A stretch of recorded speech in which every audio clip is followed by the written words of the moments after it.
Hello friends, welcome back to my channel. ఈరోజు ఏంటంటే టిఫిన్లోని మేము పాస్తా చేయాలనుకుంటున్నాము.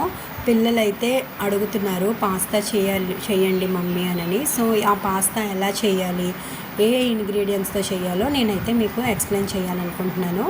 చూసారా, ఈ పాస్తా అయితే రైస్తో చేసిన పాస్తా. సో ఇది డిపార్ట్మెంట్ స్టోర్స్లో అయితే దొరుకుతుంది. చూసారా, చాలా కలర్ఫుల్గా ఉంది.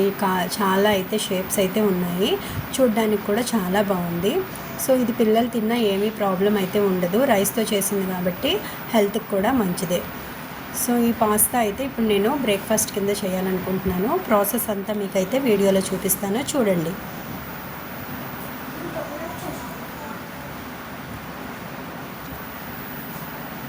ముందుగా అయితే వాటర్ని మనం బాయిల్ చేసుకోవాలి. సో చూడండి, బాయిల్ అవుతుంది కదా వాటర్లోని. బాయిల్ అవుతున్న వాటర్ మనం స్టవ్ ఆఫ్ చేసుకుని కొంచెం అయితే ఆయిల్ వేసుకోవాలి. 2-3 డ్రాప్స్ ఆయిల్ వేసుకుంటే సరిపోతుంది. ఎందుకంటే పాస్తా ఒకదానికొకటి అంటుకోదన్నమాట, విడివిడిగా ఉంటుంది, పొడి పొడిగా ఉంటుందని. సో ఇప్పుడు బాయిల్ అయిపోయిన వాటర్లోని నేను పాస్తా అయితే వేసేసుకున్నాను. స్టవ్ అయితే ఆఫ్ చేసేయాలి వాటర్ బాయిల్ అవ్వగానే. సో ఆ వాటర్లోనే మనము పాస్తా వేసుకోవాలి. సో బాయిల్ అయిన వాటర్లోనే పాస్తా అంతా ఉడికిపోతుంది అన్నమాట. చూసారా, నేను పాస్తా అంతా వేసేసాను, స్టవ్ అయితే ఆఫ్ చేసాను. ఆయిల్ వేసుకున్నాం కాబట్టి ఒకదానికొకటి అయితే అంటుకోదు, ముద్దగా కూడా ఉండదు. సో కొంచెం ఇది అందులోనే ఆ వేడి నీటిలోనే ఇదైతే ఉడికిపోతుంది.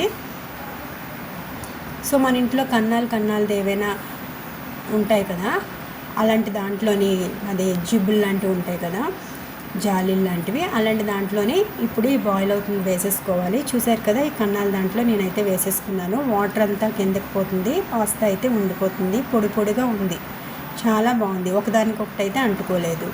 సో ఇప్పుడు నేను స్టవ్ ఆన్ చేసుకొని ప్యాన్ అయితే వేసుకున్నాను. సో ప్యాన్ హీట్ అయ్యింది కదా, ఆయిల్ అయితే వేసుకున్నాను. ఇప్పుడు కొంచెం ఆయిల్ వేసుకుంటే సరిపోతుంది. సో దీనికి కావాల్సిన ఇంగ్రీడియంట్స్ పచ్చిమిర్చి, ఉల్లిపాయ ముక్కలు, ఇంకా కరివేపాకు, క్యాప్సికము, ఇంకా అల్లము చిన్న ముక్కలుగా కట్ చేసుకోవాలి. ఇంకా వెల్లుల్లి కూడా చిన్న ముక్కలుగా కట్ చేసుకోవాలి. టమాటాలు ఇవి కూడా చిన్న ముక్కలుగా కట్ చేసుకోవాలి. చూడండి, ఆయిల్ హీట్ అవుతుంది కదా, నేను ముందుగా అల్లం ముక్కలు అయితే వేసేసుకున్నాను.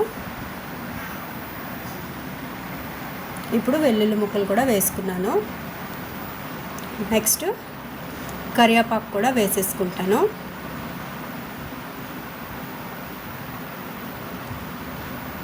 నెక్స్ట్ పచ్చిమిర్చి కూడా వేసేసుకున్నాను. ఇప్పుడు ఇవి బాగా కలుపుకోవాలి. కొంచెం ఇవి ఫ్రై అయిన తర్వాత ఉల్లిపాయలు అయితే వేసుకోవాలి మనం. చూడండి, ఫ్రై అవుతున్నాయి కదా.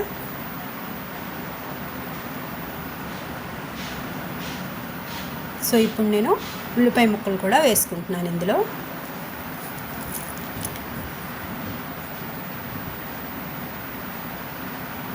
సో బాగా కలుపుకోవాలి ఒకసారి. ఇప్పుడు క్యాప్సికమ్ కూడా కట్ చేసి ఉంచుకున్నాను కదా, అది కూడా ఇప్పుడు వేసేసుకోవాలి. సో క్యాప్సికమ్ కూడా వేసాను. సో ఇప్పుడు మొత్తము ఇదంతా కలుపుకోవాలి మనం. ఇది కొంచెం ఫ్రై అయిన తర్వాత టమాటర్ అయితే వేసుకోవాలి. చూడండి, ఫ్రై అవుతుంది కదా, బాగా కలుపుకుంటూ ఉండాలి అడుగు పట్టకుండా. ఇప్పుడు టమాటర్ ముక్కలు కూడా వేసుకోవాలి. ఇవంతా మొత్తం ఒకసారి బాగా 4 పక్కలు అయితే కలుపుకోవాలి. టమాటర్ వేయగానే ముద్దగా అయిపోయింది కదా. సో ఇప్పుడు కొంచెం మూత పెట్టేసుకుంటే ఆవిరికి మొత్తం ఉడికిపోతుంది. ఇప్పుడు కొంచెం సోయా సాస్ తీసుకున్నాను, ఎక్కువ తీసుకోకూడదు, కొంచెం అయితే సరిపోతుంది. టమాటా సాస్ కూడా కొంచెం తీసుకున్నాను, కొంచెం అయితే సరిపోతుంది. సో ఇప్పుడు బాగా ఇవి ముద్దగా అయిపోయావు కదా టమాటా వేయడం వల్ల. సో ఇప్పుడు నేను ఇందులోని సోయా సాస్ ఇంకా టమాటా సాస్ కూడా వేసుకుంటున్నాను. చూడండి, సోయా సాస్ కూడా ఇప్పుడు వేసుకుంటున్నాను. టమాటా సాస్ కూడా ఇప్పుడు వేసేసుకుంటాను. సో మొత్తము ఇదంతా ఒకసారి అయితే మనం బాగా కలుపుకోవాలి. మొత్తం ఈ 2 సాసులు కూడా మసాలా అంతటికి పట్టినట్లుగా కలుపుకోవాలి.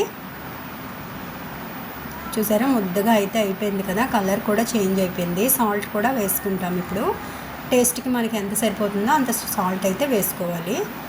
మొత్తం బాగా కలుపుకోవాలి. మొత్తం అంతా పట్టినట్లుగా. సాసెస్ వేయగానే చూడండి కలర్ అయితే ఎలా చేంజ్ అయిపోయిందో.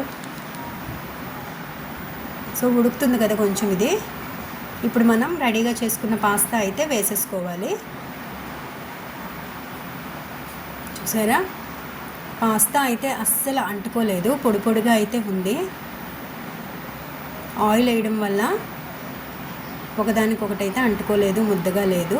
సో ఈ మసాలా ముద్దంతా ఈ పాస్తా కంటినట్లుగా మొత్తం మనం కలుపుకోవాలి, బాగా కలిపేసుకోవాలి. చూడండి కలిపేసుకున్నాను కదా బాగా. చాలా అయితే బాగుంది చూడడానికి. చూసారా ప్లేట్లో అయితే వేసాను, ఎంత కలర్ఫుల్గా ఉంది కదా. సో మీరు కూడా ట్రై చేయండి. పిల్లలు సమ్మర్ హాలిడేస్ కాబట్టి టిఫిన్లో అయితే పాస్తా అడుగుతారు. ఒకసారి ట్రై చేసి చూడండి. Thank you.